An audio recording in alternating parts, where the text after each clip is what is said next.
ગુજરાતના પ્રજામંડળના સત્યાગ્રહમાં જોઈએ તો ઓર એક સત્યાગ્રહ એટલે આપણો માણસા સત્યાગ્રહ આવે।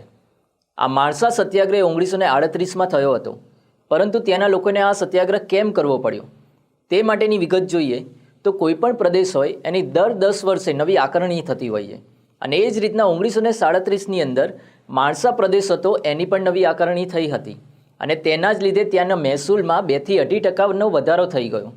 ઉપરાંત ત્યાંના જે રાજા હતા એ લોકો જોડે વેઠ કરાવતા હતા, અને આ દરેક પરિસ્થિતિથી તંગ થઈને ત્યાંના લોકોએ નવું મહેસૂલ આપવાની ના પાડી દીધી।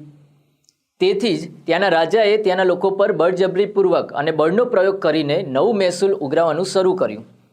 જ્યારે આ સમગ્ર ઘટના ઘટી ત્યારે જ ત્યાંના લોકો ત્યાંથી હિજરત કરવા લાગ્યા। હવે હિજરતનો અર્થ શું થાય કે એક પ્રદેશ છોડીને બીજા પ્રદેશે જવા લાગ્યા, અને ત્યાંના લોકો વડોદરાના મકાખાડ ગામે હિજરત કરવા લાગ્યા। આ સ્થળ ખાસ યાદ રાખજો કે માણસા સત્યાગ્રહમાં માણસાના લોકો ક્યાં હિજરત કરતા હતા તો વડોદરાના મકાખાડ ગામ ખાતે હિજરત કરતા હતા।